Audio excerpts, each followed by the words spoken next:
Greetings bakers, welcome to Breeze Food and Fun, and today we'll be making this classic New York style cheesecake. Please like, share, subscribe, and follow for the ride. So to begin, first you'll need to add 14 graham crackers to a food processor and blend it up until you achieve fine crumbs, like so.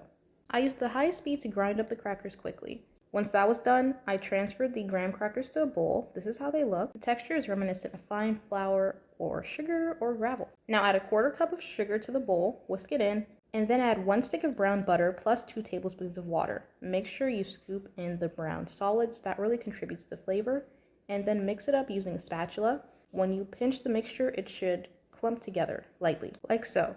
Now spray your springform pan with non-stick spray and transfer your crumbs to the springform pan and press them down using a spatula and a cup. I should have used some aluminum foil to cover the bottom of the pan before baking, which I did do. That's why you see the aluminum here. But basically, bake your crumbs for about 10 to 15 minutes and allow to cool. Moving on to the cream cheese filling, add in 4 8-ounce packages of cream cheese and 1 1/4 cup of sugar and mix that together on high speed until smooth. Scrape down the sides with a spatula and mix again if needed. Now add in 2 teaspoons of vanilla, 2 tablespoons of lemon juice, 1 teaspoon of almond extract, and mix that in well. Now add in 5 eggs gradually. So add in an egg, mix it up, add in another egg, mix it up, another egg, mix it up, another egg, mix it up, add the last egg in and mix it up. Be sure to mix in each egg until just combined. This will really help the texture of the cheesecake. Now using a spatula, mix in the batter and then add 2 tablespoons of flour for stabilization purposes and mix that in using your mixer.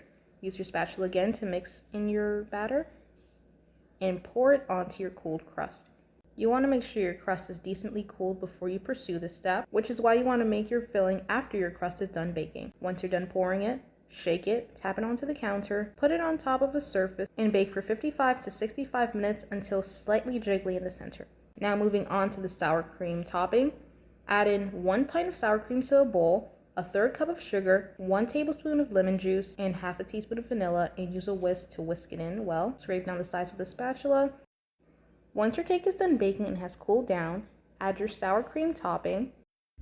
Not only does this topping contribute added flavor, but it also covers any cracks that may occur.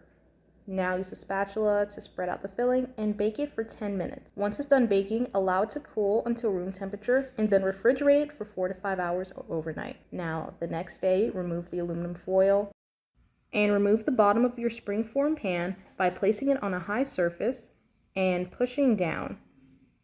Perfect removal. The cheesecake looks great. Now time to decorate.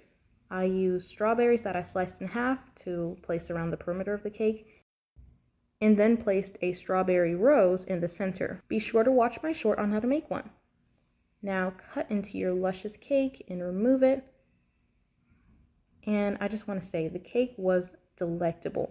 It was smooth, creamy, and tasty. All the different layers played their part in giving it a rich and delectable taste.